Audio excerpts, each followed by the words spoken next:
As noções de memória, espaço e sujeito são ideias que se fazem presente de forma essencial na produção do que chamamos de história. Para que se faça possível a compreensão do papel desses conceitos e de como eles se relacionam entre si na produção de história, é necessário o entendimento do papel da memória. A memória é entendida como uma caixa, na qual depositamos nossas vivências, experiências e ações que já aconteceram e que são importantes e marcaram de alguma forma a nossa vida. Por isso, ela é muito importante, pois apenas a partir dela podemos lembrar e comemorar ou lamentar acontecimentos cheios de significados para nós. Com a ajuda da lembrança, abrimos essa caixa, a memória, trazendo o passado guardado para a nossa vivência de hoje, onde lembramos todos esses acontecimentos, seja por uma festa, uma data ou uma história. A memória ainda nos permite reconstruir esse passado que tanto guardamos, podendo ser rememorado e reconstruído de diversas formas, pelas conversas, pelas entrevistas, pela música, pela escrita de uma carta ou ainda um livro. Assim, a memória tem suas várias funções e nos ajudam muito a não deixar esse passado ir embora, e sim sempre manter esse passado com a gente em nosso dia a dia. Nós possuímos duas diferentes memórias. São duas caixas, uma que pertence a nós e a outra, caixa maior, que compartilhamos com quem vive ao nosso redor e faz parte da nossa vida. Na caixa coletiva, ou seja, a memória que dividimos com as demais pessoas em nossa vida e cotidiano, possui diferentes ações e vivências, pois em cada pessoa, cada ser humano, possui uma memória, uma caixa diferente que vai sendo depositada nessa caixa coletiva, ou seja, nessa memória compartilhada. É juntando essas duas caixas, a memória só nossa e a memória compartilhada, que nós criamos a história e reconstruímos espaços e acontecimentos que se foram. Então, como entendemos a relação de memória-história-sujeito? Simples. O sujeito é um ser único, possuidor, como vimos antes, de sua própria memória, sua caixa individual. Esse sujeito tem em si valores, significados e experiências, e sua formação vem do cotidiano no qual ele vive. Sendo assim, o sujeito é construído primeiro pela ajuda coletiva, ou melhor, pela caixa compartilhada, a memória coletiva. Com isso, é apenas com a ajuda da memória coletiva compartilhada que o sujeito consegue produzir suas próprias memórias em sua caixa individual. E a história? A história trabalha como uma via de mão dupla. Ao mesmo tempo, os historiadores utilizam das nossas memórias individuais e das memórias compartilhadas para produzir a história. Essa história, depois de pronta, nos retribui auxiliando nós, sujeitos, a produzir cada vez mais memórias individuais e coletivas. Quando se fala no rompimento da barragem da empresa mineradora Samarco, logo se pensa em Mariana, mas foi Bento Rodrigues, subdistrito que se localizava próximo à barragem, a principal área atingida. Dessa forma, uma vez que se perdeu o espaço físico do subdistrito, nos resta agora recuperar na memória de quem conheceu o lugar suas características marcantes. Para isso, entrevistamos duas pessoas que tiveram contato direto com Bento. Primeiro, Eduardo Campos, professor e artista plástico que escreveu um livro sobre a região, intitulado Uma Visão sobre Bento Rodrigues, Histórias, Memórias e Causos, e o maestro Daltro, da Sociedade Musical São Sebastião.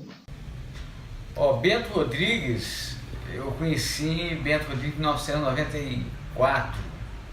Eu estava iniciando, eu estava começando a namorar com a minha esposa, e a primeira impressão que eu tive de Bento assim, foi uma impressão assim, muito gostosa, um lugar bucólico, muito tranquilo, né, em que era um arraial, né, um arraialzinho, um subdistrito aqui de Mariana, e onde que todo mundo ali conhecia todo mundo, e foi justamente numa festa de São Bento, em que eu cheguei, o pessoal estava movimentando para a festa ali, o meu sogro era uma das pessoas ali, os organizadores da festa, fazia parte da comissão de festeiro, e eu logo ali no primeiro dia que cheguei lá com ele, comecei a ajudar também na festa e tal.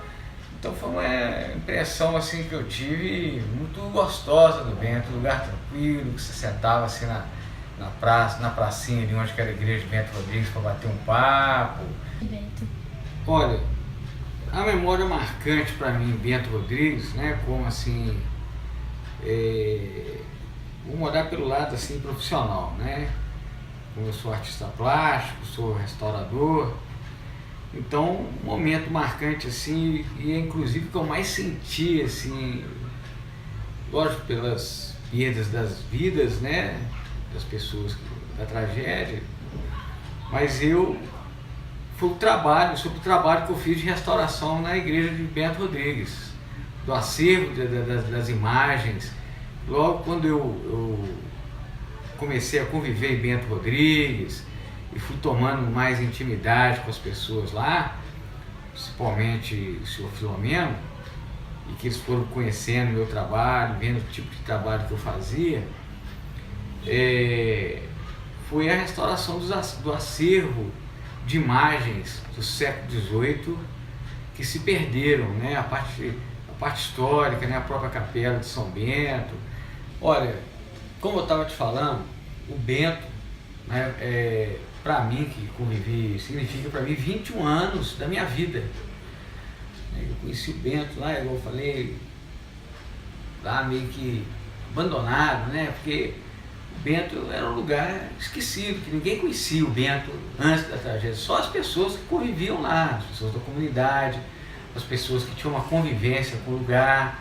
Então o Bento, assim, ele dependia, para conservar o patrimônio histórico dele, ele dependia da boa vontade das pessoas naturais de lá e das pessoas que conviviam lá, né? Apesar de ter dois monumentos importantes, né, que era a igreja de São Bento e a igreja das Mercês, nesse tempo de existência do Bento aí, que dá quase 300 anos, nunca foi tombado, né? Nunca tinha sido tombado. Foi tombado depois que acabou, né? Que foi extinto o lugar, né?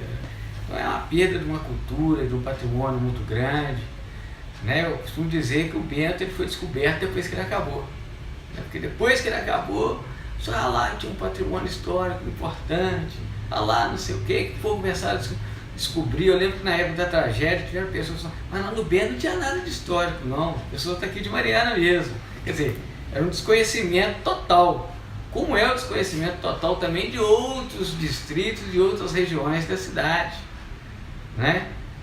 Então assim, infelizmente as pessoas começam a valorizar as coisas depois que elas acabam perdendo. Eu senti que era importante falar sobre o Bento, que foi o lugar que assim, foi mais atingido, né? Foi totalmente destruído, né? Estava ali próximo a 6 quilômetros da barragem, e contar, né, justamente o que acontecia antes e o que aconteceu até o momento da tragédia, né? Porque desde quando eu pisei no Bento, em 1994, que eu escuto as pessoas falando a respeito, né? Não, que a barragem, se aquela barragem estourar, vai acabar com o Bento, se aquela barragem vai estourar, vai acabar com o Bento, como de fato acabou acontecendo. Quer dizer, de 94 para 2015 são 21, 22 anos, se eu não me engano, e teve esse tempo todo de alerta, né, das pessoas falando sobre isso, e para demorar 21 anos para acontecer isso. Aconteceu. Então, para as gerações futuras, eu pensei nisso quando eu escrevi o livro, era importante eu registrar isso, né? Registrar esse pensamento, né? As histórias, as memórias das pessoas, porque eu vi ali que era a única forma de perpetuar, né? O lugar, né? Não deixar que o lugar acabasse junto com a lama, né? Salvar as histórias, as lendas, as festas, até para um possível assim, resgate, né? Da continuidade da comunidade, né? Porque a comunidade dispersou, as pessoas se separaram, né? Cada um foi morar num ponto da cidade aqui em Mariana, muitas pessoas, né, atualmente a gente vê pessoas que não querem voltar para lá, irem para o Novo Bento, querem permanecer aqui na cidade. Então, quer dizer, foi coisas que se perderam e que vai ser muito difícil recuperar.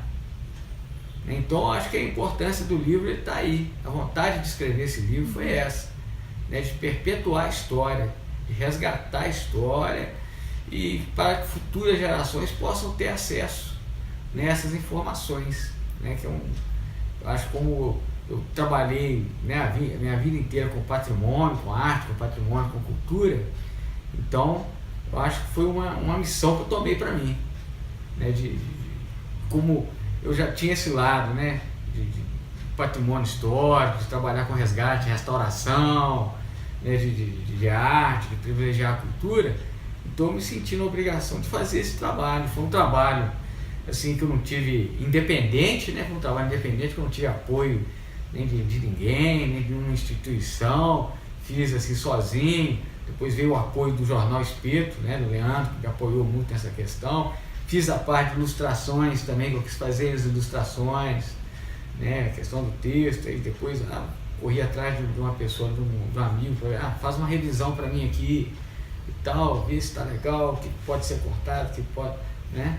Então fui fazendo esse tipo de trabalho. Então o livro, eu espero que ele seja um importante documento, né, com a primeira biografia da tragédia, né? Eu lancei justamente no ano seguinte, quando estava completando um ano da tragédia, em 2016 eu lancei o livro. Bento Rodrigues, desde os primórdios dos festejos dele, passou a fazer parte da Sociedade Musical São Sebastião também.